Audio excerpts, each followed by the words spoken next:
జన్మలనిచ్చినది ఎందుకు తెలుసా? అన్నీ చూచేటందులక కాదు కాదు, దేవాది దేవుడవు కైలాసును చూచేందుకురా.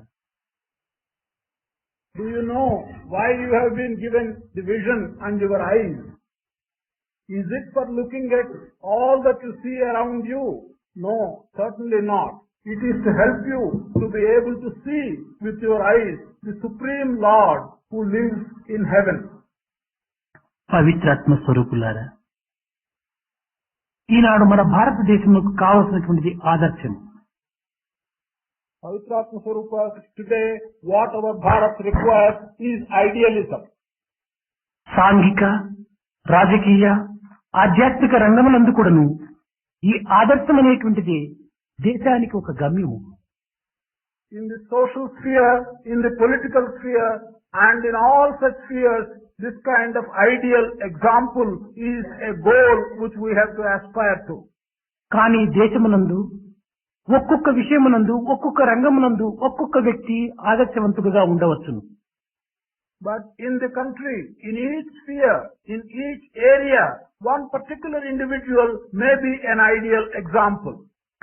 కానీ యావత్ ప్రపంచమునకు కూడాను సాంఘిక, రాజకీయ, ఆధ్యాత్మిక, ధార్మిక ఆదర్శవంతమైనటువంటి జీవితాన్ని అందించేటువంటి వ్యక్తి చాలా అరుదు. But an individual who in all spheres, in the social sphere, in the political sphere, in the spiritual sphere, and in the ethical sphere, to be able to give an ideal example to the whole world is a very rare thing. కానీ ప్రాచీన చరిత్రలను మనం కొంత విచారించి చూసినప్పుడు ఈ చరిత్రలో ఎందున్నటువంటి పవిత్రమైనటువంటి వ్యక్తి ఒక్కడు మాత్రమే మనకు గోచరిస్తున్నాడు. When we take an overview of our ancient history, we will find that there is only one individual who satisfies this requirement. లోకారాధకుడైనటువంటి యొక్క గోపాలకృష్ణుడు ఈ యొక్క అన్ని రంగములకు కూడాను ఆదర్శవంతమైనటువంటి జీవితాన్ని అందించినటువంటి మహా వ్యక్తి. Gopala Krishna was the great individual, the historic individual who in all spheres of activity put himself as an ideal example for the entire world. అయితే అట్టి ఆదర్శవంతుడైనటువంటి గోపాలకృష్ణుని మనం కొంత ఆదర్శంగా తీసుకునడానికి కొన్ని రకమైనటువంటి ప్రయత్నం మనం సలపాలి. But to take that Gopala Krishna, who was an ideal person, as an example for ourselves in our lives, we have to make some attempts and trials. నిజముగా అతని యందున్నటువంటి యొక్క సద్గుణముల యొక్క లక్షణాలను మనం విచారించడానికి పూనుకోవటంలో అతని యొక్క మానవత్వాన్ని కొంతవరకు ప్రక్కకు పెట్టి అతనిలో ఉన్నటువంటి యొక్క మానవత్వాన్ని మాత్రమే మనం అనుసరించడానికి పూనుకోవటం ఇది అత్యవసరము. Truly, if we want to understand and comprehend the good qualities that were present in him, it is necessary for us in that attempt to push aside, to some extent, the divinity in him and concentrate on the human nature and the human qualities that were present in him. అతనిలో ఉన్నటువంటి యొక్క మానవత్వాన్ని మనము లక్ష్యమునందు పెట్టుకున్నంత కాలము అతనిలో ఉన్నటువంటి మానవత్వమైనటువంటి ఆదర్శవంతాన్ని మనం పాటించలేము. So long as we pay too much attention to the human nature in him, then the good human qualities will not come to our attention in all proper perspective. అతని మానవత్వమైనటువంటి యొక్క ఆదర్శాన్ని మనము అనుసరించాలనుకున్నప్పుడు మనము మన స్థాయిలో ఉంటుండి అట్టి ఆదర్శాన్ని అనుభవించడానికి అందుకోవడానికి ఇది అసాధ్యం. If we remain in the position in which we are, and if we want to enjoy and experience the human qualities, the great human qualities that he exhibited, it is not a possibility. మనము అతని స్థానానికి ఆ విధమైనటువంటి చరిత్రకు మనం వెనుక ప్రయాణం సలపాల్సి వస్తుంది. In this attempt of ours, if we want to succeed, we will have to make a journey backwards to the times in which he lived and make this journey towards him. అతనిలో ఉన్నటువంటి సద్గుణాలను మనం కొంతవరకు అనుసరించడానికి అతని కాలానికి మనం కొంతవరకు ప్రయాణం చేయవలసి వస్తుంది. To be able to experience and appreciate the good qualities that were in him, to some extent we shall have to make a journey in time towards the time where he lived. అతని దేశకాలం యొక్క పరిస్థితులకు మనము దేశకాల యొక్క పాత్రలకు సన్నిహిత సంబంధం అనేటువంటి కుదరటం ఇది చాలా కష్టము. in order that there may be a comparison between the time, the environment and the conditions in which he lived, the time and the environment and the conditions in which we are living, it is a difficult matter to bring them together. ఈ రెండింటికి కూడా నువ్వు పొత్తు కుదరటం చాలా కష్టం. It is a very difficult matter to make a comparison and make them similar. ఈనాటి భారతీయులంతా కూడాను మానవులను పూజించడం మాత్రమే నేర్చుకున్నారు కానీ మానవత్వాన్ని అర్థం చేసుకోవటానికి ప్రయత్నం చేయటం లేదు. Today, the citizens of this country, Bharat, they are prepared and they have learned to worship man, but they have not really learned how to understand the human nature in man. మానవ జాతి యందు ఆవిర్భవించినటువంటి యొక్క మానవత్వమైనటువంటి దివ్యశక్తిని మనం మానవత్వం ద్వారానే అందుకోవటానికి కొంతవరకు ప్రయత్నం చేయాలి. The kind of divine strength and divine power that is present in human beings, we should be able to understand and attain it and comprehend it only through human nature. కనుక ఈనాడు మనము ఆ కృష్ణుని యొక్క ఆదర్శాన్ని మనం కొంతవరకు అనుసరించాలని కోరుకున్నటువంటి వారము. కనుక మనం ఆ కృష్ణుని యొక్క స్థానానికి, ఆ కృష్ణుని యొక్క కాలమునకు, ఆ కృష్ణుని యొక్క చరిత్రమునకు మనం వెనుకకు ప్రయాణం చేయవలసి వస్తుంది. Today, if we really want to comprehend the ideal nature of Krishna, we will have to make a journey and take ourselves to the time, to the environment and the conditions in which he lived. ఇక్కడ అతనిలో ఉన్నటువంటి యొక్క మానవుని యొక్క సద్గుణములలో కొన్నింటిని మాత్రం మనం ఈనాడు విచారించవలసి వస్తుంది. Today, we shall have to make a choice and select only some out of the many good qualities which he had as a human being.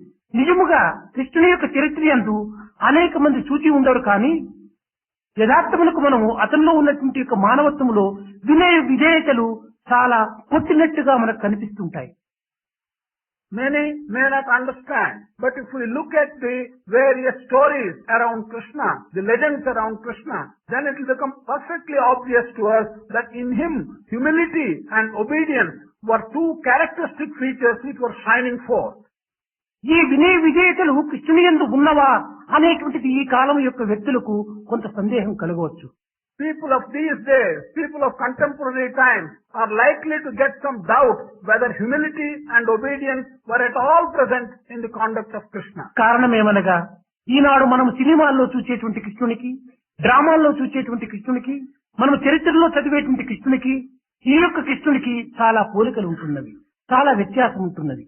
The reason for this doubt is that the kind of Krishna, the figure of Krishna which we see in the cinemas today and the figure of Krishna we read in the history and the text today differs very much and in very essential respects from the original Krishna. నిజముగా పవిత్రమైనటువంటి మన చరిత్రలు, భారతదేశంలో ఆదర్శవంతమైనటువంటి చరిత్రలు ఈనాడు ఉన్నవా అన్నటువంటిది కూడా ఒక సందేహం ఉంటుంది. In that context, we will also get a doubt that were there such sacred texts, were there such good qualities, were there such sacred ideas at all at any time in Bharat?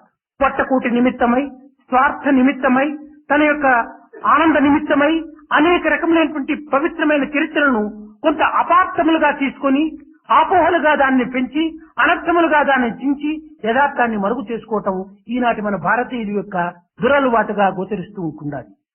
Just for the sake of earning a little money, for the sake of feeding oneself, and for the sake of giving some temporary pleasure to the people, we have been distorting our own sacred history, and it has become common for us to distort the sacred history of this own country and present it in a bad manner. నిజముగా కృష్ణుని యొక్క చరిత్రను మనం విన్నప్పుడు ఈ కృష్ణుడు కేవలం దుర్మార్గులైనటువంటి రాజులతో యుద్ధం చేసి రాక్షసత్వాన్ని సంహారమనర్చి కేవలం యుద్ధ అభివృద్ధి కలిగినటువంటి వాడే కృష్ణుడు అనుకోవటము, కేవలం భక్తులచే పూజింపబడేటువంటి వాడు మాత్రమే కృష్ణుడు అనుకోవటము, ఇలాంటిది మన యొక్క భారతీయ దేశం నందు ఒక దురలవాటు అభివృద్ధి అయిపోయింది.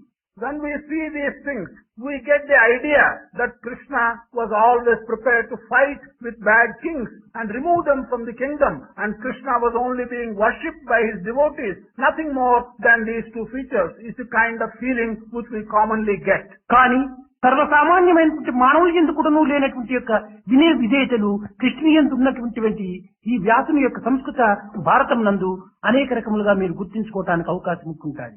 But if we carefully look at the content of Vyasa's Mahabharata in Sanskrit, then we will come to the conclusion that humility and obedience were present in such a large measure in Krishna, in excess of what even a common man possesses them today. దీనికి ఒక చిన్న ఆదర్శము. There is one simple example for this. ఒకానొక దినము యుద్ధము భయంకరంగా జరుగుతున్నది. కర్ణుడు తన అస్త్రశస్త్రముల చేత ఈ యొక్క పాండవుల యొక్క సైన్యాన్ని చాలా ఘోరంగా తరమగొడుతున్నాడు. On one day, the battle was raging in a terrific manner. On that day, Karna was using his powerful, invincible weapons against Pandavas, and the battle was terrific. కర్ణుడు ఉపయోగపెట్టేటువంటి ఈ అస్త్రములకు చాలలేక పాండవుల యొక్క సైన్యం పరిగెత్తుతున్నారు. అనేక మంది దాచుకుంటున్నారు. కొంతమంది ప్రాణములు విడిచారు. కానీ ధర్మజునికి చాలా భయంకరమైన దెబ్బలు తగిలినాయి. Unable to withstand the onslaught of the weapons of Karna, the Pandava army was running hither and thither. The Pandavas were hiding themselves, and many of them were hurt. Dharmaja himself was hurt badly. కానీ చేరినది లేక ధర్మజుడు తన యొక్క బసకు తిరిగి వచ్చినాడు. వచ్చినప్పటికీ అర్జునుడు మరొక వైపున యుద్ధములకు పోవటం చేత ధర్మజుడికి తగినటువంటి సహాయం లేకపోయింది. There was no alternative for Dharmaja. He had to return to his camp. When he returned to his camp, he found that Arjuna also was in the battle in some other area, and he found that he had no help in the camp. కానీ ఈ యొక్క బాధ చేత భరించుకుంటూ కొంతవరకును ఈ ఉద్రేకాన్ని ఏమాత్రం కూడాను తాను అణగదొక్కలేనటువంటి బలహీనుడైపోయి ధర్మరాజు అర్జునుడు వచ్చేంత వరకు వేచి ఉంటున్నాడు. Dharmaja suppressed his excitement. Dharmaja was suffering from the pain of wounds. Yet, Dharmaja was only waiting for Arjuna's return to the camp. కొంతసేపటికి అర్జునుడు బసను ప్రవేశించాడు. ప్రవేశించేటప్పటికి తన యొక్క ఉద్రేకాన్ని, తన యొక్క బాధను సహించుకోలేక మానవ స్వరూపమైనటువంటి వాడు కనుక ధర్మజుడు ఈ మానవత్వంలో ఉన్నటువంటి బలహీనత కూడా తనను కొంతవరకు బాధించటం చేత అర్జునుడి పైన పడి అనేక రకములుగా అర్జునుని యొక్క గాంధీవాన్ని తూర్ణనాటానికి మొదలు పెట్టాడు ధర్మజుడు. Arjuna returned to the camp after some time. Dharmaja, after all, was a human being. He was suffering in great pain as a result of the pain inflicted by the weapons. So he could not bear it. And in his excitement and emotion, he was treating Arjuna in a human manner. He took the Gandiva of Arjuna and accused him that all this pain was a result of his weakness. ధర్మజుడు అర్జునుడు చూసి, అర్జున, నీవు నీ గాంధీవము నిష్ప్రయోజనము. కేవలం ఇంత తపస్సాచరించి గాంధీవాన్ని చేపట్టినటువంటి నీ యొక్క శక్తి సామర్థ్యం నిరుపయోగము. ఇలాంటి పరిస్థితి యందు కర్ణుడు మన పాండవుల యొక్క సైన్యమునంతా కూడాను చిన్న భిన్నమునొచ్చినటువంటి ఈ పరిస్థితి యందు నీ గాంధీవం సహాయం చేయనప్పుడు నీవెందులకు అని చెప్పని అనేక రకములుగా తూలనాడాడు ధర్మజుడు. Dharmaja looked at Arjuna and told him, what is the use of your being a warrior? What is the use of your weapon, of your Gandiva? You earned this Gandiva after a lot of tapas. It is useless. You are useless. If you are not able to meet the weapons of Karna in this war, what is the use of your strength and your Gandiva? ఈ విధంగా ధర్మజుడు కొంత ఉద్రేకంగా మాట్లాడేటప్పటికీ అర్జునుడు కూడాను ఉద్రేకం వచ్చి ఇరువురు కూడాను కొంతవరకు తర్కాన్ని అభివృద్ధి పరుచుకున్నారు. In this manner, when Dharmaja showed great excitement, Arjuna also was excited, and each one of them found that they were in an excited mood, and each one of them tried to control themselves. అర్జునుడికి భరించలేనటువంటి ఉద్రేకం వచ్చి తన గాంధీవాన్ని తీసి ధర్మజుడినే కొట్టడానికి ప్రయత్నం చేశాడు. Arjuna went into such fury and such excitement which he could not contain. He took the Gandiva, and with the Gandiva he was preparing to beat Dharmaja himself. సమయానికి కృష్ణమూర్తి అక్కడ బయలుదేరొచ్చాడు. వచ్చి కృష్ణుడు చేసినటువంటి యొక్క వినయ విధేయతలను నిజముగా పాండవులు తన యొక్క రక్తము ఉండనంత కాలం కూడాను ఈ జగత్తులో మార్చడానికి వీలు కానటువంటి యొక్క సన్నివేశాన్ని తాను నిరూపించాడు. At that opportune moment, Krishna entered the camp, and the humility and the obedience shown by Krishna at that instant of time was such that the Pandavas could never forget it thereafter in all their life. అర్జునుని చేతులు పట్టుకున్నాడు. అనేక విధముల అర్జునునికి అనేక ఉపదేశములు చేశాడు. అన్నను తోలనాటం న్యాయం కాదని, కేవలము ఈ యుద్ధ రంగంలో చెలరేగినటువంటి యొక్క నీ యొక్క విరక్తియే ఈ రకమైనటువంటి ఉద్రేకానికి మూల కారణమని ఎన్ని రకములుగానో తనను కొంతవరకు శాంతపరిచి తక్షణమే ధర్మజుని దగ్గరికి వచ్చి కాళ్ళు గట్టిగా పట్టుకొని ధర్మజ, నీవు అర్జునుని క్షమించినాను అనే చెప్పేంత వరకు కూడాను నేను నీ పాదములు విడువను అని తాను వినయ విజేతలను ప్రకటించాడు.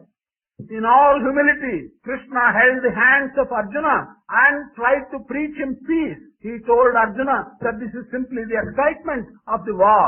In this excitement, you should not undertake to be disobedient to your own brother. It is very wrong to show disobedience to your own brother. He preached him peace and held his hands. He then went to Dharmaja, touched his feet and said, Dharmaja, I am not going to leave you until you tell me and you promise me that you have excused Arjuna with the fullness of your heart. Dharmaja, పంచప్రాణ స్వరూపమైనటువంటి పంచపాండవులు యందు ఈ విధమైనటువంటి భిన్నత్వమై అభివృద్ధి అయిపోయినప్పుడు చిన్నాభిన్నమై మీ సోదరత్వం అనేటువంటిది కేవలం భారతదేశమునికే ఒక విధమైనటువంటి యొక్క నాశనానికి కారణంగా ఏర్పడుతుంది.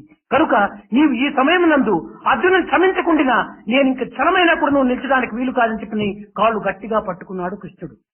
He told Dharmaja that the 5 Pandavas are like the 5 pranas. If amongst the 5 brothers who are like the 5 pranas, if such differences come up and if these differences are known to the world, what is going to happen to the world? I am not going to leave this camp until you assure me that you have excused Arjuna. He caught his feet and he would not leave his feet. ఈ విధమైనటువంటి కృత్యాన్ని కృష్ణుడు అనుసరించేటప్పటికీ ధర్మజునికి కంటిదారలు కారినాయి.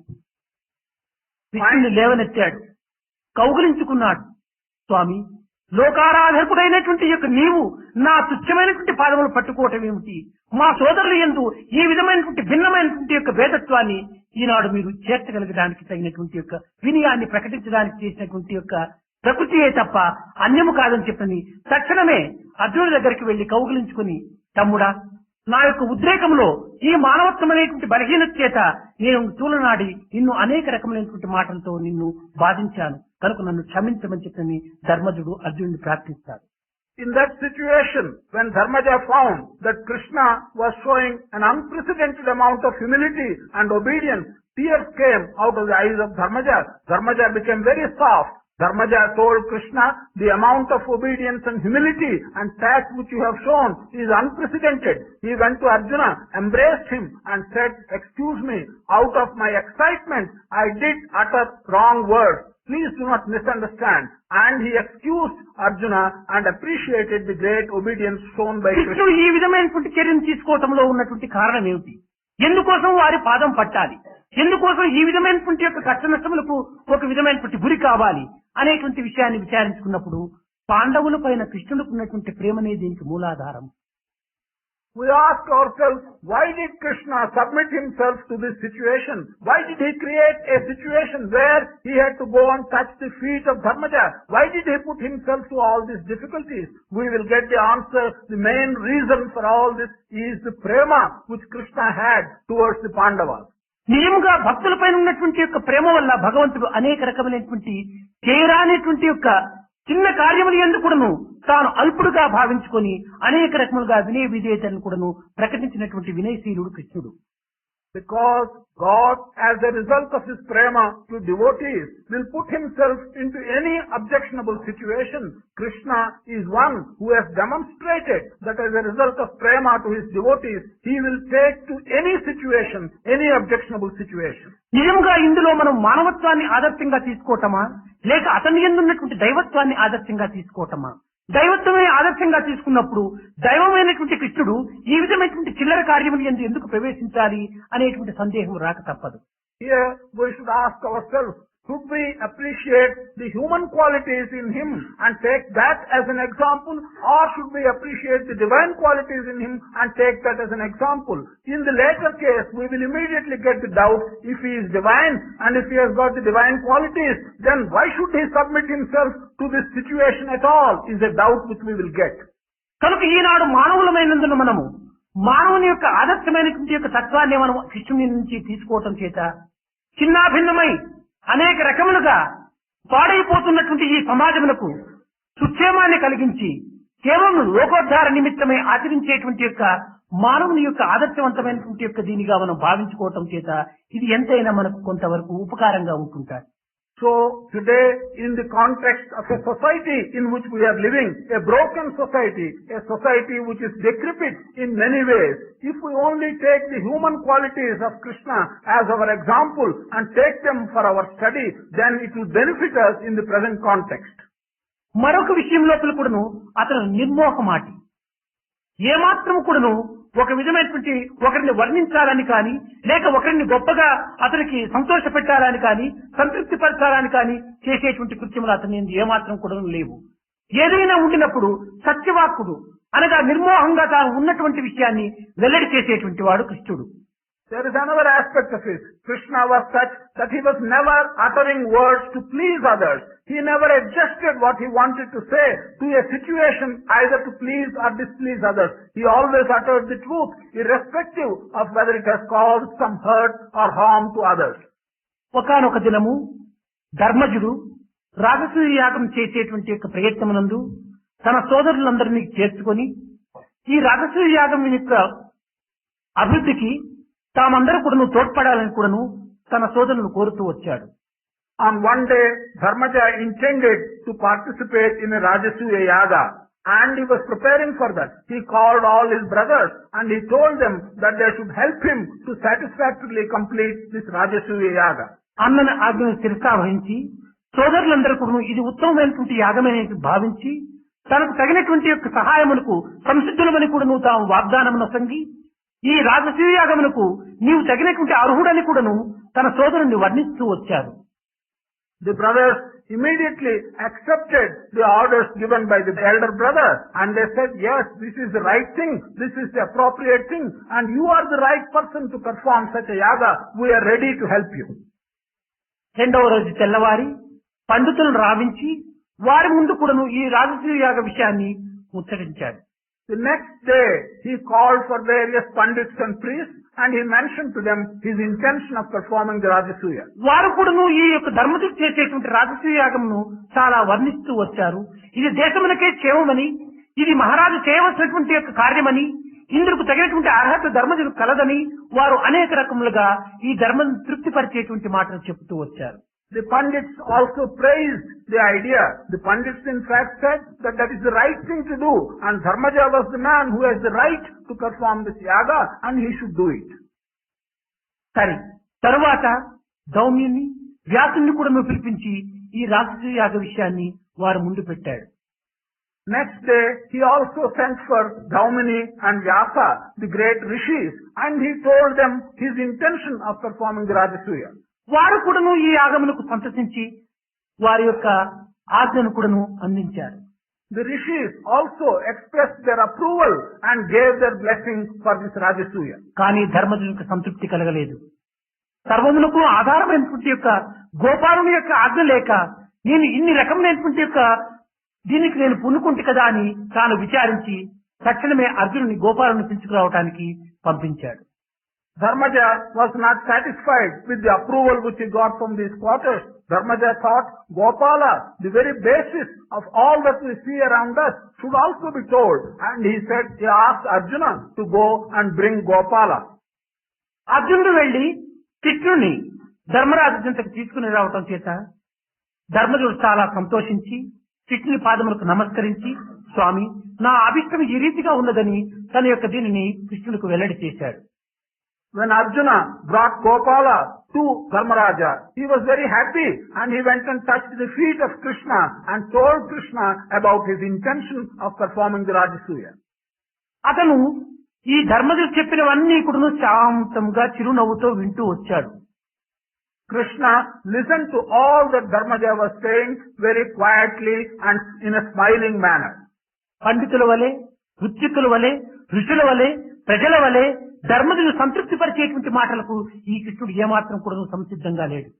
Like the Pandits, like the people, like the rishis, and like everyone else who approved the idea, Krishna was not prepared to approve the idea just to please Dharmaja. ఒక్క పర్యాయం తలని పైకెత్తి ధర్మజ రాజసూయ యాగం చేసేటువంటి అధికారం నీకు లేదు, దీన్ని మానుకోము అన్నాడు. For a moment, he lifted his eyebrows and said, Dharmaja, you have not the right to perform Rajasuya. You better give up this idea. నీకు సర్వాధికారము లభించి ఏకచక్రాధిపతి అయినప్పుడే నీవు ఈ రాజసూయకం త్యాగం చేయడానికి అధికారి కానీ నీకంటే బలవంతులైనటువంటి రాజులు శిశుపాలుడు, దంతవక్రుడు, ఈ యొక్క మిగిలినటువంటి ఈ రాజుల జరాసంధుడు వీరందరూ కూడాను ఈ భారతదేశాన్ని పరిపాలించేటువంటి పెద్ద పెద్ద రాజులుగా ఉంటున్నప్పుడు నీవు ఈ రాజసూయాగం చేసేటువంటి అధికారం నీకు లేదు అన్నాడు. So long as you are not the undisputed king of the entire country, so long as there are other kings who are equally strong or stronger than you, like Sisupala, Dantavakra and Jarasandha in this country, you will not acquire the right to perform this particular yaga. నీవు శిశుపాల, దంతవక్ర, జరాసంధ వీరందరినీ కూడా నీవు సాధించినప్పుడే వారిని నీవు వశం చేసుకున్నప్పుడే నీవు రాజసూయ యాగం చేసేటువంటి అధికారం నీకు లభిస్తుంది అన్నాడు. When you are able to conquer and when you are able to subdue these kings, Sisupala, Jarasandha and Dantavakra, then you will acquire the right to perform the Rajasuya. కారణమేమనగా ప్రతి యాగం చేయుటకు నువ్వు ఒక్కొక్క అధికారం అనేటువంటిది ఉంటుండాలి. The main reason for this is, for to perform any yaga, there is an amount of right which one should acquire before performing the yaga. కేవలం యాగం అంటే సామాన్యమైనటువంటిది కానేరదు. ధర్మజ, ఇందుకు కావలసినంత ధనం కూడాను అవసరము, కావలసినంత ప్రజలు కూడాను అవసరము, కావలసినంత రాజుల యొక్క సహాయం కూడాను అవసరము. కనుక రాజులందరూ కూడా నీకు ఇప్పుడు సహాయం చేసేటువంటి పరిస్థితి అంది లేరు. నీకు విరోధులైనటువంటి రాజులు మహాబలవంతులైనటువంటి వారు ఉంటున్నారు. కనుక అలాంటి సమయం నందు నీవు రాజసూయ యాగం చేసి సక్రమమైనటువంటి మార్గాన్ని నీవు అవలంబించకపోయినప్పుడు దేశములకి ఒక అపకారం చేసినటువంటి వాడవుతావు అని నిర్మోహంగా తనను ఖండించాడు. To perform a yaga, to perform the Rajasuya, a great deal of right has to be acquired. You need a lot of help. You need a lot of wealth and money. Many people will have to come to your help. So long as there are people who are not willing to regard themselves as subjects of yours and help you, you cannot perform this yaga. In fact, if you do it while powerful kings who will oppose you are existing, then you will be setting a bad example to the people. ఇలాంటి బలవంతులైనటువంటి రాజును సంహరించడానికి పూనుకోమని చెప్పడం లోపల కృష్ణుడి యొక్క ఉద్దేశం ఏమిటి అనేటువంటి దాన్ని కూడా యువకులు యోచించాలి. Here we should really inquire into what is the reason for which Krishna has been telling Dharmaja in this way, in an indirect manner, to go and conquer and destroy these powerful kings. దంతవక్ర, Shishupala ఇలాంటి రాజులందరూ కూడాను కేవలం స్వార్థపరులై తమ యొక్క రాజ్యమును తాము దక్కించుకునేటువంటి నిమిత్తమై అనేక అన్యాయ, అక్రమ, అనాచార, అసత్యములకు కూడాను పాల్పడి కేవలం ధర్మాన్ని నశింపజేసేటువంటి దీనికి కూడాను కంకణం కట్టుకుని ఈ ధర్మజులకి అనేక రకములైనటువంటి విరుద్ధమైనటువంటి మార్గాన్ని అవలంబిస్తూ వస్తున్నారు. These kings whom Krishna has named, Dantavakra, Sisupala and so on, were such that they were intensely selfish kings. They were only doing things in order that they maintain themselves in the ruling position and continue to rule those countries. In that process, they were destroying dharma. They were doing a great harm to the people, the ultimate objective being very selfish. కేవలము ప్రజాక్షేమమును గుర్తించక స్వార్థమునే లక్ష్యమందుకున్నటువంటి రాజులు ఈ లోకములకు అపకారం చేయగలరని, సమాజములకు కొంతవరకును కీడు తెప్పించగలరని ఉద్దేశం చేత వారిని కొంతవరకును వశం చేయించుకోవటానికి ధర్మజులకి చేసినటువంటి ప్రబోధలు. Krishna having the idea that if there are kings who have not got in their mind the welfare of the people, who are only conducting themselves in a selfish manner, that such people are undesirable rulers in the country, was the idea in the mind of Krishna, and therefore Krishna told Dharmaja that they must be removed. స్వార్థపరుల యొక్క హస్తమునందు రాజ్యం ఉండినప్పుడు కేవలం రాజ్యం అనేటువంటి దానికంతా కూడాను అపకారం చేసి తన యొక్క స్వార్థమునే పెంపొందింపుకు చేసుకుని రాజ్యం యొక్క కీర్తి ప్రతిష్టలు కూడాను నాశనం చేసేదానికి పూనుకుంటారనేటువంటి ఉద్దేశంతో ఇలాంటి యొక్క దుర్మార్గులను కొంతవరకు నశింపచేసేటువంటి ఉద్దేశం చేత ఈ ధర్మజులకు కృష్ణుడు ఈ విధమైనటువంటి ప్రబోధన చేశాడు. When the ruling power is in the hands of a selfish person, knowing that that selfish person will do things only to continue his own ruling power and will do everything to harm the people if it is just to continue his only ruling position, so Krishna told Dharmaja that such people should be removed. Dharmaja, ప్రజలందరూ కూడా ప్రభువులకు దేహంలో ఉన్నటువంటి అంగముల వంటి వారు. ప్రజలకు ప్రభువు తన యొక్క అంగముల్లో ఉన్నటువంటి గుండె వంటి వారు. కనుక దేహములకు గుండెకు ఎట్టి సన్నిహిత సంబంధం కలదో ఆ విధమైనటువంటి సన్నిహిత సంబంధంకు ప్రభువుకు ప్రజలకు ఉండినప్పుడే ఇది సరైనటువంటి యొక్క పరిపాలన తప్ప ఇది రెండు వేరువేరుగా ఉండటం చేత కేవలం పరిపాలన అనేటువంటిది నాశనం చేసేటువంటి పరిపాలనగా బయలుదేరుతుందని ఈ కృష్ణుడు ధర్మజుడు వారిని ఖండించడానికి, వారిని జయించడానికి తగినటువంటి ఉద్రేకాన్ని అందిస్తూ వచ్చారు. Krishna told Dharmaja that the people in a country are like the organs of the body for the ruler. The ruler of a country is like the heart of the body so far as the people are concerned. This intimate relationship that exists between the body and the heart of the body is the kind of relationship that should exist between the ruler and the ruled people. దేశము దేహము బింబ ప్రతిబింబములు. The country and the body are the object and the image.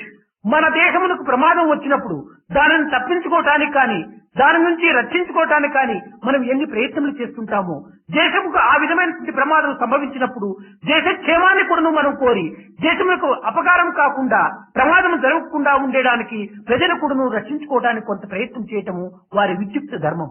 Just as an individual makes all attempts to escape any harm that may be coming to his body, so also when there is some harm that is foreseen for the country, then the people of the country should make all attempts to remove this harm which is coming to the country.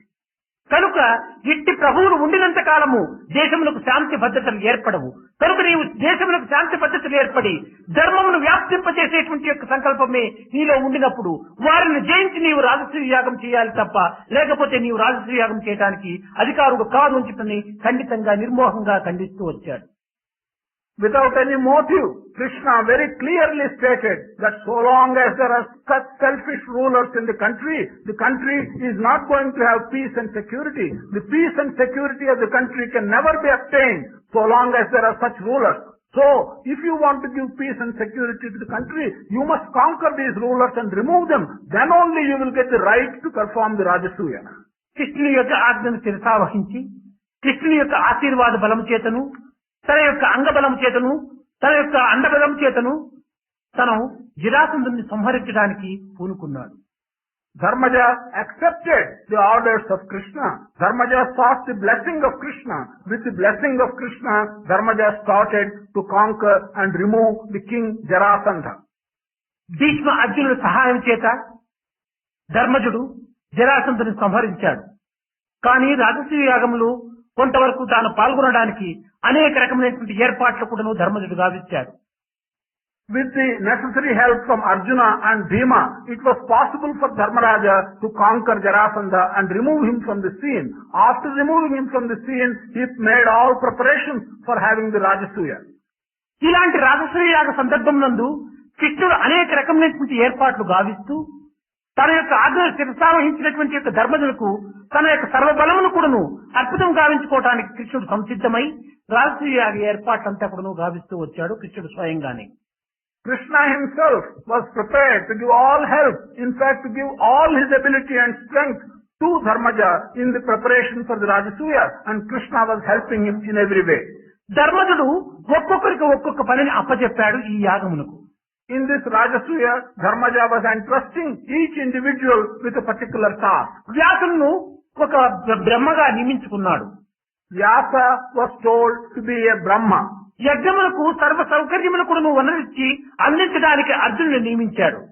Arjuna has been asked to attain all the preparations and to attend whatever requirements there are for the yaga. వచ్చిన వారందరికీ స్వాగతం చెప్పడానికి సహదేవుని అక్కడ పెట్టాడు. Sahadeva has been given the task of welcoming and receiving all the guests. దాన ధర్మాలు చేయడానికి కృపాచార్యుని నియమించాడు. Kripacharya was given the task of giving all the dana and the dharma. ఇట్లు ఈ విధంగా ఒకరికొకరికి కార్యక్రమాలంతా నియమిస్తున్నటువంటి సమయంలో రెండు చేతులు కట్టుకొని కృష్ణుడు ధర్మజుని ముందు నిలుస్తున్నాడు. While each individual was being given a task appropriate to him, Krishna went and with folded hands stood in the presence of Dharmaja. Dharmaja, నీవు ఇప్పుడు ఏకచక్రాధిపతివి. నీవు సామ్రాజ్యం అనుభవిస్తున్నావు. నీవు ఇప్పుడు నాకును అందరికి కూడా ప్రభువు. కనుక నేను ఇప్పుడు నీకు దాసుడును, నాకు కూడా నువ్వు ఒక పని ఇవ్వాలని చెప్పి కోరుతూ వచ్చాడు. Krishna addressed Dharmaja and said, "You are now the undisputed king of this country. You are the one supreme king and I am one of your subjects. I stand before you as a subject of yours, and I ask that I be given an appropriate task. కానీ ధర్మజుడు ఈ మాటను చాలా ఘోరంగా భావించుకుంది. స్వామి, ఈ సర్వరాజ్యములు కూడాను తమ యొక్క అనుగ్రహ బలం చేత అందుకున్నటువంటివే కదా, ఈ సర్వ సంపదలు కూడాను తమ యొక్క ఆశీర్వాద బలం చేత అందుకున్నటువంటివే కదా, కనుక ఈ రాజ్యము ఈ సంపద నా సర్వస్వము నీదే కాని నాది కాదు అని చెప్పిన కోరేటప్పటికీ కృష్ణుడు చెప్తున్నాడు, దైవభావాన్ని ఇప్పుడు నీవు విశ్వసించకు, నా యొక్క మానవత్వాన్ని మాత్రమే నీవు విశ్వసించి నా మానవత్వంలో ఉన్నటువంటి యొక్క కర్తవ్యాన్ని నీవు కొంతవరకు నువ్వు అనుసరించక తప్పదు అన్నాడు. Dharmaja was somewhat hurt at this situation, and Dharmaja said, no, this is not right. All this territory, all this kingdom of which I am the ruler, and all the wealth which I am now enjoying, they are all the result of your divine blessing, and this is not right that you should ask me to entrust a task to you. Then Krishna said, no, at this point of time, you should not think of my divine blessing. You should regard me as a human being and take the human qualities in me and forget the divine nature. నేను కేవలం మానవ మాత్రునిగా నీకు ఒక ప్రజలలో ఒక ప్రజలుగా నేను ఒక వ్యక్తిగా నేను గోచరిస్తున్నాను తప్ప నేను దివ్యత్వమైనటువంటి యొక్క ఆత్మతత్వంగా నీవు భావించకూడదన్నాడు కృష్ణుడు. You should now look at me and regard me as one human being, an individual citizen, a subject of your whole nation, but you should never think of me in the aspect of Atma as divine. కనుక ఇక్కడ రాజనీతిని అనేక రకములుగా ధర్మజులకు బోధించి తనకు ఒక పని ఇవ్వమని కోరుతూ వచ్చాడు. Here, the art of ruling has been taught to Dharmaja in many different ways, and all the aspects of ruling and the dharma of a king has been taught to him, and he insisted that he be given a task. స్వామి, తమకు ఏది ఇష్టమో, ఏది చేయడానికి అనుకూలమో, తమకు శ్రమలేనటువంటిది ఏదైనా తమను ఆచరించవచ్చును, తమరు ఏదైనా తీసుకోవచ్చును అని ధర్మజుడు అతనికి స్వతంత్రాన్ని అందించాడు. Dharmaja addressed Krishna and said, Lord, you can take whatever work you think you will do. You can certainly choose your own work. I leave this freedom to you. నేను సర్వులకు దాసుడును కనుక యజ్ఞంలో ప్రవేశించేటువంటి ప్రతి బ్రాహ్మణుడు కూడాను పాదములు కడిగి వారి పాదములు తుడిచి వారి యొక్క పాదముల యొక్క జలమును నా తలపైన ప్రోక్షించుకునేటువంటి యొక్క సేవను నాకు అందించమన్నాడు. Krishna then replied, I will serve everyone that comes into the yajna in the spirit of service which I shall do to all the participants in the yajna. You allow me to receive all the Brahmins who will come into the yajna and wash their feet and take the sacred water and put it on my head. నీవు నాయకుడు, నేను సేవకుడు కనుక సేవకుడైనటువంటి నేను నాకు సేవకావృత్తి ఎందే ఆనందం తప్ప అన్ని మార్గంలో నాకు ఆనందం లేదని చెప్పిన కూడాను కృష్ణుడు ఒప్పుకున్నాడు. He further stated to Dharmaja, you are the leader and I am the follower, and as a follower I will take pleasure in serving people. సర్వజ్ఞుడు, సర్వవ్యాపకుడు, సర్వశక్తిమయుడైనటువంటి యొక్క లోకారాధకుడైనటువంటి యొక్క ఈ కృష్ణుడు ఈ విధమైనటువంటి యొక్క సేవలకు తాను గురి కావటము, ఈ సేవలను తాను ఆచరించడం లోపల ఉన్నటువంటి వినయశీలత ఎంత గొప్పదో యువకులు యోచించుకోవటానికి ప్రయత్నం చేయాలి. Krishna, who was all-knowing, all-powerful and omnipresent, such Krishna, what is the meaning of his offering of his own accord to do such service and be a servant? What is the humility that is behind this offer is a thing which you should inquire into. నిజంగా ఈనాడు చదివేటువంటి బుక్కుల యందు, ఈనాడు మనం చూసేటువంటి సినిమాల యందు, డ్రామాల యందు కృష్ణుని యొక్క వ్యక్తిత్వం అనేటువంటిది కేవలం దైవత్వంతో కూడినటువంటిదే తప్ప మానవత్వానికి ఏమాత్రము సంబంధం లేనటువంటిగా మనం నిర్ణయించుకుంటున్నాం. Truly, in the books we read, in the cinemas we see, or in the dramas we see, when we look at Krishna, we come to the conclusion that all the aspects that we see are only divine aspects, and that there is nothing humane in him which we need note. ద్వాపరయుగంలో ఉండేటువంటి యొక్క కృష్ణుని యొక్క మానవత్వాన్ని ఈనాడు మనం కలియుగం లోపల భావించుకోవటానికి తగిన ప్రయత్నం చేసుకోవటంలో ఇది సరి అయినటువంటి యొక్క పొందికగా ఉండదు. Krishna lived in a yuga, the Dwapara Yuga, where it was distant in time. We are living today in a Kali Yuga. For us to understand the human qualities of Krishna, who lived so back in time, is not easy for us to do today. కృష్ణుని యొక్క ఆదర్శాన్ని మనం ఆచరించాలనుకున్నప్పుడు మనము కృష్ణుని దగ్గరికి వెళ్ళాలి తప్ప కృష్ణుని మన దగ్గరికి తెప్పించుకోవడానికి పూనుకోకూడదు. If we want to take Krishna's conduct and aspects as an ideal example for us to follow, then the right thing to do is for us to go back to Krishna's time and not try and bring Krishna to our time. కనుక ఈనాడు కృష్ణుని యొక్క ఆదర్శాన్ని మనం ఆచరించాలని సంకల్పించినటువంటి యువకులు కృష్ణుని యొక్క స్థానంలో మనకు వెనుకకు తిరిగి మహాభారతం యొక్క తత్వాన్ని మనం గుర్తించుకోవడానికి కొంత ప్రయత్నం చేయాలి. The young people who really want to understand and comprehend Krishna as an ideal human example, then they must be prepared to turn back and go back in history to the time when Krishna lived. ఇతను సాంఘికమునందును రాజకీయమునందును ఆధ్యాత్మికమునందును ధార్మికమునందును కూడాను ఆదర్శవంతమైన జీవితాన్ని నిరూపించి ప్రబోధించినటువంటి మహా వ్యక్తి. He was the great individual who showed ideal conduct in the social sphere, in the political sphere, in the spiritual sphere. ఇంతే కాదు, మరొక సమయమునందు అర్జునుడు ఏదో ఒక సన్నివేశమునందు తన మనసును భరించుకొనలేక ఆత్మహత్యకు పూనుకున్నాడు అర్జునుడు. Not only this, on one occasion Arjuna was very despondent and was very disappointed, and he was preparing to commit suicide as a result of that. ఇది లోకములకే ఒక అవమానకరమని, పాండవులకే ఒక తీరని లోటని తాను భావించి అర్జునుడికి దగ్గరికి వెళ్లి ఏకాంతముగా తన పాదములు పట్టుకుని, అర్జున, ఇది నీవు సాహసించవలసినటువంటి పని కానేరదు. నీకు అనేక రకమైనటువంటి శక్తి సామర్థ్యములు ఉండి కూడాను, భగవత్ అనుగ్రహానికి పాత్రుడై కూడాను నీవు ఈ విధమైనటువంటి యొక్క తుచ్చ మార్గానికి నీవు ఏమాత్రం కూడాను ముందంజ వేయకూడదు అని అనేక రకములుగా తనకు బోధన చేసి అతి వినయంగా అతన్ని ఓదార్చి ఆ ఆత్మహత్య నుంచి కూడాను అతన్ని రక్షించడానికి పూనుకున్నాడు. Krishna thought that if this was allowed to go on, this will be a very shameful act for the whole world. Krishna thought that this would be a blot on the lives of the Pandavas. So Krishna went all the way to Arjuna, touched his feet, showed great humility and convinced him and said that this is a thing which you should give up. And thus he pulled out Arjuna from that mood of committing suicide. ఇంతే కాదు, అనేక రంగములు ఎందుకుడను, అనేక సమయములు ఎందుకుడను, అనేక కాలములందు కూడాను ఈ పాండవులను కంటి రెప్పవలే కాపాడుతూ వచ్చినాడు. వారికి వెంట జంట ఇంట ఉంటుకుండును వారిని సంరక్షిస్తూ వచ్చాడు. Not only this, under many circumstances, in many events, and at many times in many difficult situations, he was protecting the Pandavas as the eyelid protects the eye. ఒక సమయమునందు ఇతను రాయబారిగా వెళ్ళినప్పుడు ధృతరాష్ట్రుడు కృష్ణుని కొంతవరకు కూడాను తిరస్కరించి, కృష్ణ, ఇది నీకు న్యాయం కాదు. పాండవులు కౌరవులు ఒక సోదరుల యొక్క బిడ్డలు. ఈ సోదర బిడ్డలైనటువంటి యొక్క ఇరువురికి నీవు సమానత్వమైనటువంటి ప్రబోధన చేయాలి, కానీ ఒక్క సోదరుల వైపును మాత్రమే నీవు నిలిచి మరొక సోదరులను నీవు ధిక్కరించడానికి ఇది సరైనటువంటి ధర్మం కాదు అని అతన్ని తూలనాడాడు. On one occasion, when Krishna went as an ambassador to the court of Dhritarashtra, then he was insulted and he was told that Pandavas and Kauravas are all brothers, and one set of brothers, Pandavas, should not be looked at and helped in a partial manner. All the brothers, Pandavas and Kauravas, should be looked at and treated as impartially as possible as brothers. అక్కడ కూడా నువ్వు నిర్మోహమాటంగా ఉన్నది ఉన్నట్టుగా ఈ ధృతరాష్ట్రుడు చెప్పడానికి సిద్ధుడైనాడు కృష్ణుడు. Even there, even in that situation, Krishna was prepared to tell the truth to Dhritarashtra without fear or favor.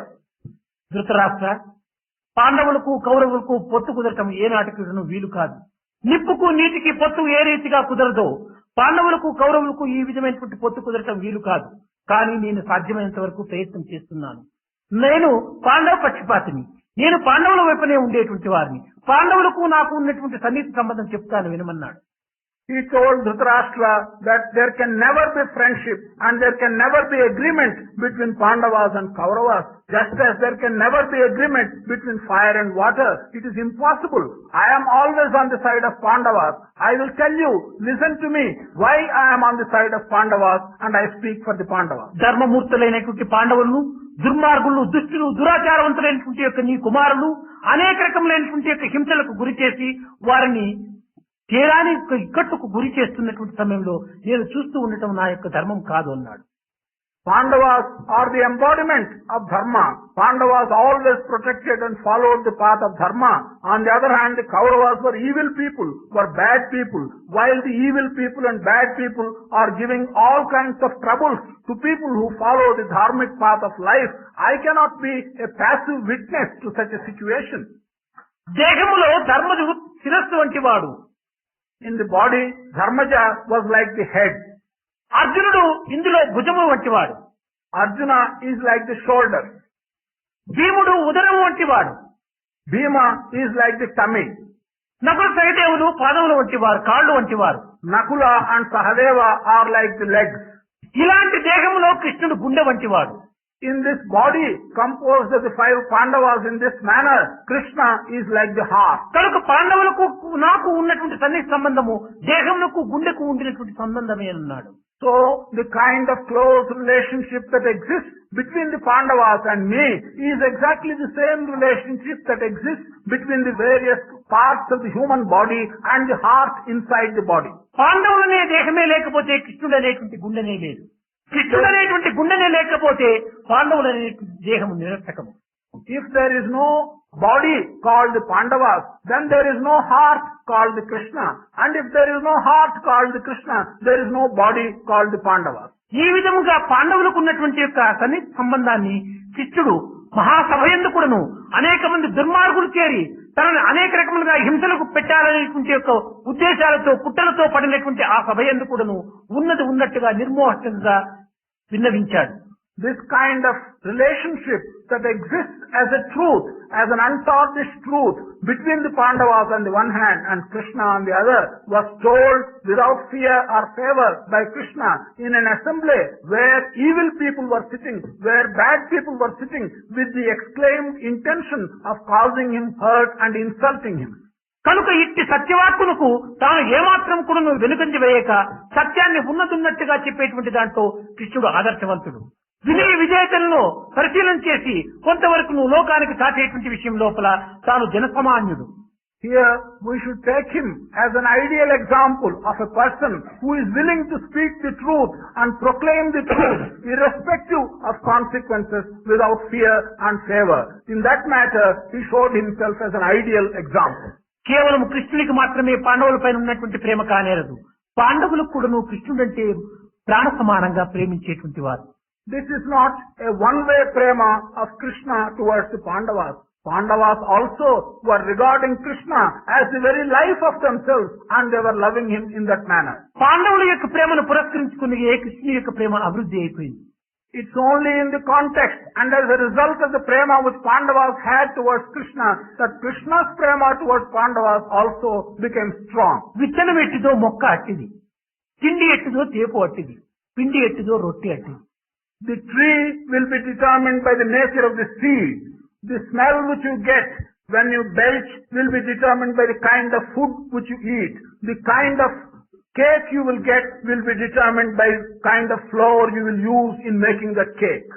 రాయబారానికి కృష్ణుని పంపేటువంటి సమయం లోపల సోదరులైనటువంటి పాండవులు లోపల ఎంత బాధపడ్డారో అనేటువంటిది కృష్ణునికి తప్ప అన్యులకు అర్థం కాదు. When Krishna was being sent in order to negotiate peace as an ambassador, then the amount of trouble and the amount of hesitation which the Pandava brothers had in their minds is not easily understood by others. దుష్టులు దుర్మార్గులైనటువంటి యొక్క కౌరవుల దగ్గరికి పవిత్రమైనటువంటి పరమాత్మ స్వరూపుడైనటువంటి యొక్క ఈ కృష్ణుణ్ణి మా అన్నగారు రాయబారంగా పంపుతున్నారే, ఆ కృష్ణుని ఏ విధంగా వాడు ధిక్కరించి ఏ విధమైనటువంటి హింసలకు గురి చేస్తారు అని ఈ పాండవుల్లో ఉన్నటువంటి సోదరులు అందులో లోపల నకుల సహదేవులు కూడా చాలా బాధపడుతూ వచ్చారు లోపల. The Pandava brothers, particularly the younger ones, the Nakula and Sahadeva, thought that our elder brother is sending Krishna, who is a God, who is a Paramatma, into a court filled with evil people, with bad people.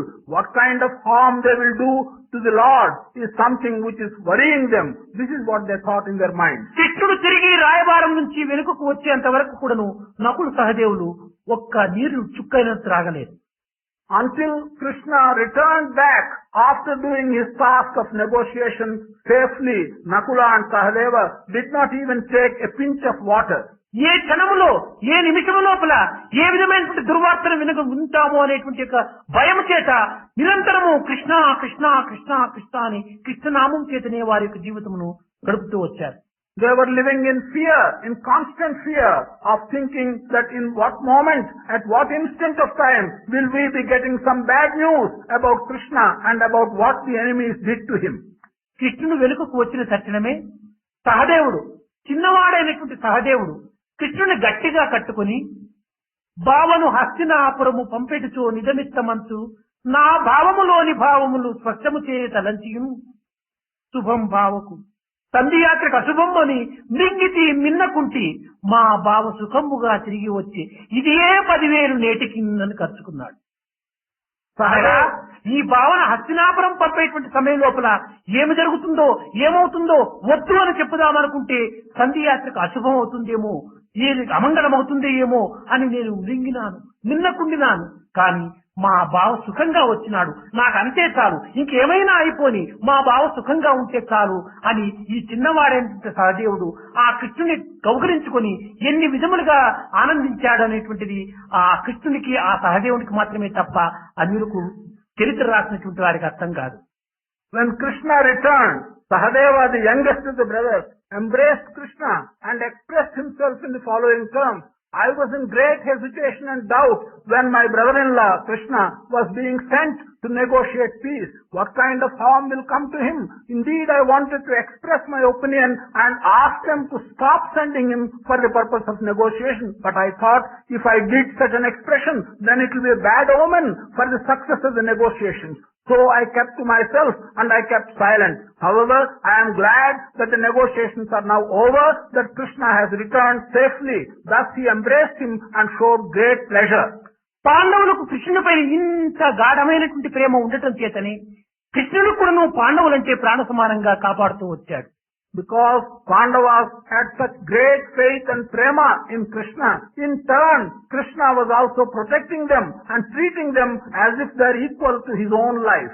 భక్తునికి భగవంతునికి ఉన్నటువంటి ఈ సన్నిహిత సంబంధము ఈ రెండింటినీ ఒక ప్రేమ పాశమే కట్టివేస్తుంది. The kind of connection that exists between the God and devotee is strengthened only by the bond of prema. లక్ష్మీదేవైనా కూడా బంధించలేనటువంటి యొక్క ఈ నారాయణుని కేవలము ఒక ప్రేమ పాశం చేత ప్రహ్లాదుడు బంధించుకున్నాడు. Even Lakshmi could not bind the Narayana to herself, but the Prahlada, by the bond of prema, could bind Narayana to himself. కానీ బాహ్య రూపంలో మనము నరసింహుని చూసినప్పుడు మనం అనేక రకమైనటువంటి భయంకరమైనటువంటి దృశ్యంగా మనం భావిస్తుంటాము. But for external purposes, for external feeling, when we look at Narasimha, we feel that there is some fear and there is some terror. ఇక్కడ ప్రహ్లాదుని నరసింహుని యొక్క వృత్తాంతాన్ని మనం చక్కగా విచారించుకున్నప్పుడు నరసింహుడు దర్శనమిచ్చి తాను తిరిగి పోతున్నటువంటి సమయం లోపల ప్రహ్లాదుని ఒక తూరు చూచాడు. Here, when we look back into the story of Prahlada and Narasimha, we will realize and we will remember that when Narasimha gave him the darshan to Prahlada and when all the situation was over, Narasimha was going back, Narasimha looked at one instant at Prahlada. కానీ ప్రహ్లాదుడు ఒక మూల నిల్చుకొని తన ఒడుగులంతా కూడాను తన దేహంనంతా కూడాను అదరుతూ అనేక రకమైనటువంటి భయభ్రాంతులుగా ఉండినట్టుగా నరసింహులకు గోచరించింది. It looked as if to Narasimha, Prahlada was standing in a corner, was trembling, was in fear. This was the feeling which Narasimha got looking at Prahlada. అప్పుడు ఈ బాలుడైనటువంటి ప్రహ్లాదుడు నరసింహుడు ప్రశ్నిస్తున్నాడు, నాయన మీ తండ్రిని చంపుటకై వచ్చినటువంటి ఈ భయంకర స్వరూపాన్ని నీవు చూచి భయపడుతున్నావా? భయపడనక్కర్లేదు అని అనేటప్పటికీ ప్రహ్లాదుడు చెప్తున్నాడు, స్వామి తమ సుందరమైనటువంటి విగ్రహం భయంకరమా? కాదు కాదు, మహా సౌందర్యమైనటువంటి మాధుర్యమైనటువంటిది, మహా అపురూపమైనటువంటిది. ఇలాంటి సౌందర్యమైనటువంటి ఈ రూపాన్ని నేను చూస్తున్నాను, దీనికి భయమెందులకు అని చెప్పని ప్రహ్లాదుడు జవాబు చెప్పాడు. Narasimha looked at Prahlada and asked this young boy, you seem to be trembling. Are you afraid at this figure which has come in order to punish your father? Then Prahlada replies and says, no, I am not afraid at your vision. Your vision is the sweetest vision. Your vision is something which is devout and divine. I am really happy at having the vision of yourself. అయితే నీ భయమునకు కారణం ఏమిటి అని అడిగాడు నరసింహుడు. Then Narasimha asked the question, why is it? What is the reason for the fear in you? స్వామి కొన్ని క్షణములు నీ యొక్క ఆనందమైనటువంటి ఈ సౌందర్యమైనటువంటి యొక్క సుందరమైన రూపాన్ని చూచున్నాడు. కానీ దివ్య మంగళ విగ్రహాన్ని ఇంక కొన్ని క్షణముల లోపల మీరు వెళ్లిపోతారు ఏమో, నన్ను కూడా నువ్వు తీసుకుని పోరేమో అని నాకు చాలా భయంగా ఉంటుండాలన్నాడు. Prahlada then explained the cause for his fear, and he said, the divine vision which I am having is likely to disappear in a few moments, and when you disappear in a few moments, perhaps you will not take me with you. The fear that I will be left behind and this divine vision will disappear. అనగా నిన్ను నాకు దూరం చేసి కేవలం నన్ను ఈ లోకంలో ఉంచిపోతున్నావో ఏమో అనేటువంటి భయం చేత నేను ఈ విధమైనటువంటి యొక్క అడుక్కోవడానికి తగిన ధైర్యం లేనటువంటి పరిస్థితిలో నేను అదరడానికి బెదరడానికి పూనుకున్నానన్నాడు. The fear which is troubling me is that you will make me distant from you by leaving me in this world and by disappearing. So to ask you, this was the basis of my fear, to ask you not to make me distant from you. కనుక భగవంతుని యొక్క సౌందర్యం అనేటువంటిది దివ్య మంగళ విగ్రహమైనటువంటిది భక్తునికి మాత్రమే తెలుస్తుంది, కానీ అన్యులకు అది అర్థం కాదు. కేవలం దేవుడు లేడు లేడు లేడు అన్నటువంటి యొక్క హిరణ్యకశిపునికి లేనట్లుగానే ఉన్నాడు. ప్రహ్లాదునికి ఇందుగలడు అందులేడని సందేహం వలదు అని చెప్పినప్పుడు అతనికి ఎక్కడ చూసినా కూడా కనిపించాడు. ఈ రెండింటికి యద్భావం తద్భవతి, మన భావం పట్టే మన భాష్యం కూడాను కొంతవరకు అనుభవిస్తుంది. God's divine vision and divine beauty is something which only a devotee can appreciate. If Hiranyakasipa went on saying that God doesn't exist anywhere, to him God did not exist anywhere. On the other hand, when Prahlada proclaimed that wherever you want, you will see God, to him, indeed, wherever he sought, he always saw God. And this is simply the result of yad bhavam tad bhavati. Whatever is in your mind, whatever picture you want to form, that will be the vision which you will get.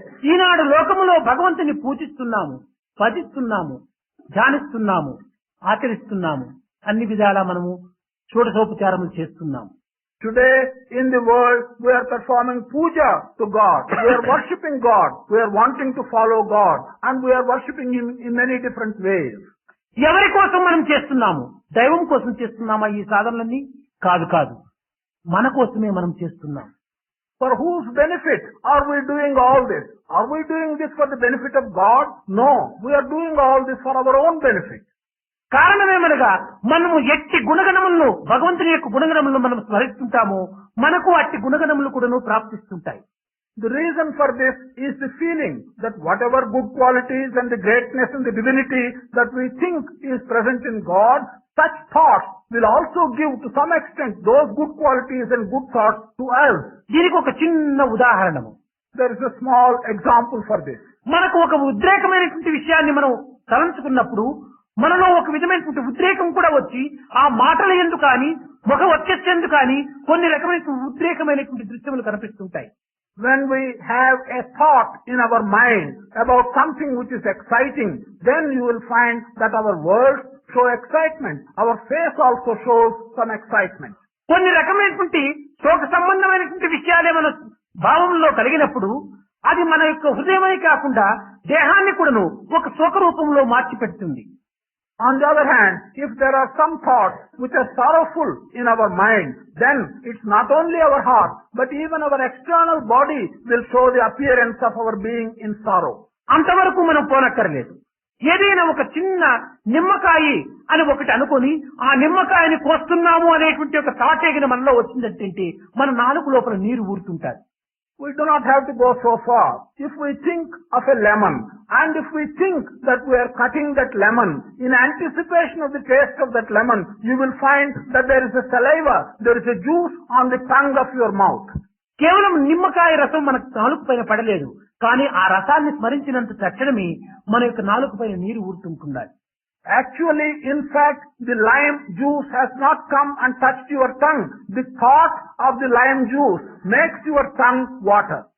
మనం భోజనం చేసే సమయంలో ఏదైనా ఒక మాలిన్యాన్ని మనం చింతించుకున్నామంటే ఒక విధమైన డోకుగా బయలుదేరుతుంటాయి. While eating our food, if we think of some dirty matter, then we find that there is some amount of disturbance in our own stomach. అందువలననే భోజనం చేసేటప్పుడు ఏదైనా ఒక మాలిన్యమైనటువంటి విషయాన్ని ఎవరు కూడాను హెచ్చరించకూడదని కూడాను పలకకూడదని కూడాను మన భారతదేశంలో అనేక ప్రాంతముల యందు ఇది వాడుకగా ఉంటుంటాయి. It is our traditional practice and custom in our own country that while people are eating their food, no one should go there and remind them or talk to them about some dirty matter. ఇందులో ఉన్నటువంటి అంతరార్థం ఏమిటి? ఏదైనా ఒక విషయాన్ని మనం స్మరించినంత తక్షణమే మన హృదయం కూడాను అందుగా మారిపోతుంటుండాలి. What is the significance of all this? The meaning is that when we think of something, when a thought is passing through our mind, then our heart attunes itself to the kind of thought. అంతవరకు మనం పోనక్కర్లేదు. మనం కూర్చున్నాం, అదుగు తేలు తేలు అనేటప్పటికీ మనం భయంకరంగా లేస్తున్నాం. తేలు మాట వినేటప్పటికీ మనకు ఎక్కడ లేని భయం వస్తుండాలి. ఇవంతా కూడా కేవలం దేని వల్ల ఒక పదముల చేత ఏర్పడినటువంటి యొక్క మార్పులే, ఈ రియాక్షన్లే, దీని ప్రతిధ్వనులే. We do not have to go so far into those examples. While we are sitting here, if somebody cries out or shouts that there is a scorpion that is seen, then irrespective of whether there is or there is not a scorpion, the very word scorpion will make us all shudder in fear and get up and move away from that point. కనుక ఏ యొక్క దీనిని మనం చింతిస్తామో దాని యొక్క ఆకారాన్ని, దాని యొక్క భావాన్ని మనం పొందిపోతుంటాం. This simply means that particular thing which enters our mind as a thought, we will enter and attune ourselves to that particular thing. అదే విధంగానే భగవంతుని యొక్క గుణగణములను మనం స్మరించుకుంటూ రావటం చేత మనకు కూడా అట్టి గుణగణములు కూడా అభివృద్ధి కావడానికి అవకాశం ఉంటుంటుంది. So it follows that if we keep on thinking about the divine qualities of God, then there is a chance of ourselves developing those divine qualities in us. దీనిని పురస్కరించుకునే బ్రహ్మవిత్ బ్రహ్మైవ భవతి, దాని తత్వమును అదే అనుభవించడానికి పూనుకుంటుంది. It is in this context that they have said Brahmavit Brahmaiva Bhavati. The knowledge of Brahman will turn you into Brahman himself. కనుక మనం మంచి భావములను, మంచి నడతలను, మంచి వాక్కులను, మంచి పరికరములను, మంచి పనులను మనం ఆచరించడానికి పూనుకోవటం చేత మనకు మంచితనమే మనకు లభిస్తుంటుంది. So, if we can promote and if we can contract good ideals, good words, good ideas and good thoughts, then the result of that will be that good is being promoted in us. కేవలం భగవంతుని మనం ప్రార్థిస్తున్నామంటే మన పలుకులు భగవంతునికి విని అది ఎక్కడి నుంచినో తాను వచ్చి మనల్ని రక్షిస్తాడు అనుకునేటువంటి భావం కాదు ఇందులో అంతరార్థం. The real inner meaning of this is, if we are praying to God, it does not mean that God is somewhere. God is listening to our prayer. God will travel all the way from that place, come to us and answer our prayer. లోక సంబంధమైనటువంటి అధికారిను లేక ధనవంతున్నో ఒక పరిచారకుడు పోయి అనేక రీతులుగా ప్రార్థిస్తే ఆ యొక్క యజమానికి మనసు కరగవచ్చును, ఆ యొక్క అధికారికి మనసు కరగవచ్చును. కానీ భగవంతుడు అట్టివాడు కాదు. నీవు హృదయంలో స్మరించినా చాలు, తాను నీ మనసులకు కరిగి కదిలి వచ్చి నీకు అనుగ్రహాన్ని అందించడానికి పూనుకుంటాడు.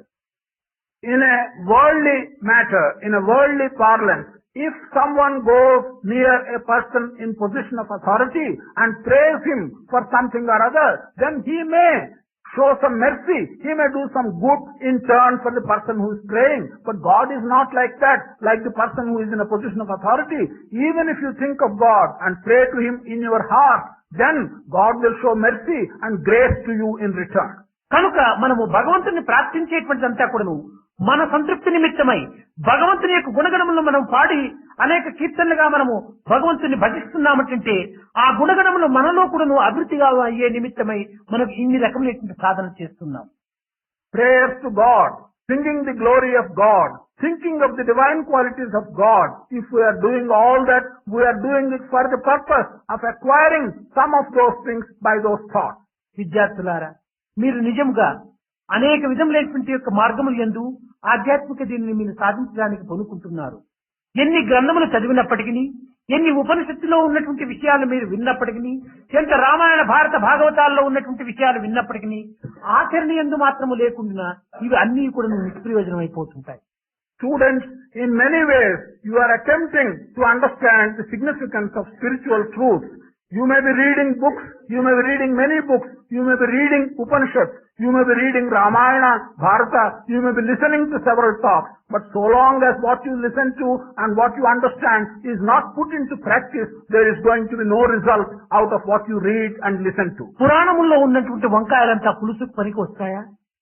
All the brinjals that are described in the Puranas, are they going to be of any use to you if you ఎంత want? ఆకలిగా ఉన్నప్పటికీ నీ puri తింటుందా? However hungry a tiger may be, is the tiger going to eat the puri? కనుక మనకు ఎన్ని రకములైనటువంటి వాంఛలు వచ్చినప్పటికీ నిజమైనటువంటి భక్తుడు బాహ్య చింతనలను ఏమాత్రం కూడాను తను అభిరుచించడు. There may be any kind of attraction. A real devotee will never think of things which are external to him. కనుక మనకు ఏ విధమైనటువంటి సన్నివేశం వచ్చినప్పటికీ, ఎలాంటి అవాంతరములు మనం అడ్డు తగిలినప్పటికీ మన భక్తి ప్రపత్తులు విసర్జించక ఒక దృఢమైనటువంటి విశ్వాసం చేత మనము దీనిని సాధించడానికి, ఆచరణ రూపమైనటువంటి ప్రబోధన చేయడానికి విద్యార్థులు కంకణం కట్టుకున్నప్పుడే మన భారతదేశానికి నిజంగా మీరు ఆదర్శవంతమైనటువంటి కృష్ణ సైన్యంగా మీరు తయారు కావడానికి అవకాశం ఉంటుంది. Whatever obstacles may come in your way, whatever troubles may come in your way, provided you do not bend to those obstacles and troubles, provided you do not waver and have your faith firmly implanted in your mind, and students in particular make such a determination and do not waver from your objective, then we can build up a Krishna army. మీరందరూ కూడాను మనసు చెలించినటువంటి మనసును, భ్రమించినటువంటి దృష్టిని మీరు అభివృద్ధిగా ఉంచుకోవడానికి తగిన కృషి చేయాలి. You must all make an attempt to have an unwavering mind and to have a steadfast vision. This is the attempt which you should make. పట్టినదేదియో పట్టనే పట్టితిరి, పట్టు నెగ్గెడుగా అట్టే ఉండు. Whatever you have got into your hand, whatever you have grasped in your hand, you have grasped it in your hand. Until your objective is achieved, do not let the hold go.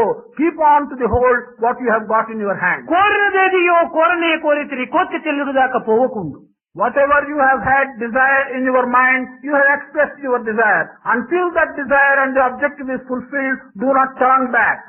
అడిగినదేదియో అడగనే అడిగితిరి, అడిగినదిగాక విడువకుండు. What you wanted to ask, you have asked. Until what you have asked is given to you, do not give up the question and what you have asked for. తలచినదేదియో తలచనే తలచినది, తలుపు చేయలేదాక వెడలకుండు. Whatever thought you wish to express, you have already expressed your thought. Until that thought is fulfilled, never waver from that thought. పోరు పడలేక తానైన బ్రోవవలయు, వడలు తెలియక మీరైనా అడుగవలయు. Vexed at your determination and at your fixture, it may be that God will yield and God will grant your desire and what you want. Or it may be that you will be tired and you will collapse. Until then, do not change your mind. అంతియే కాని తిరిగిపోవుట భక్తుల దీక్ష కాదు. That is the right path. But to turn back and give up what your determination is not the quality of a true devotee. విద్యార్థులారా, ఈనాడు ఇట్టి ఆదర్శవంతమైనటువంటి జీవితాన్ని మనము మహాభారతమునకు వెనుకకు తిరిగి కొంతవరకు ఆ చరిత్ర యొక్క పవిత్రమైనటువంటి యొక్క మూర్తిని కూడా మనం దర్శించి అతనితో సన్నిహితమైనటువంటి సంబంధాన్ని కల్పించుకోవడానికి కొన్ని రకమైనటువంటి ప్రయత్నాన్ని కూడా మీరు చేసి భావి భారతోద్ధారకులుగా మీరు తయారు కావాలని నేను ఆశిస్తూ ఆశీర్వదిస్తూ ప్రసంగాన్ని విరమిస్తున్నాను. Students, I am hoping that you will turn back a little into the history of the Bharat and look at the ideal life and the ideal example which Krishna had set before us and have that as your objective and will develop yourself into the future citizens of this country, Bharat. I hope that you will have the strength for that, and I am bringing this discourse to a close today. మధువన Sanchari Shyama Murari,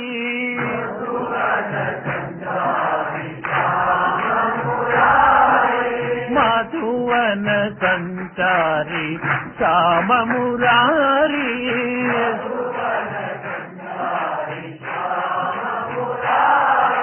hey Madhusudana మురళీధారి,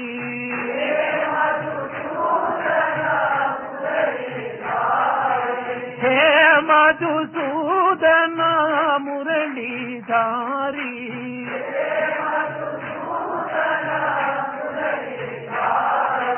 మధువన Sanchari Shyama Murari,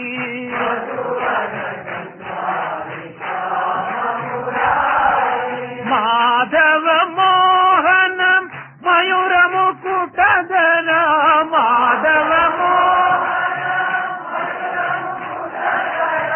మధురానాథ Prabhu Giridhari,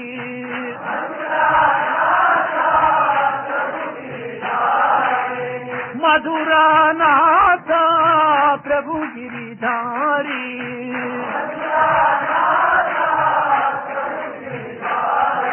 మధువన Sanchari Shyama Murari, మధువన Sanchari Shyama Murari,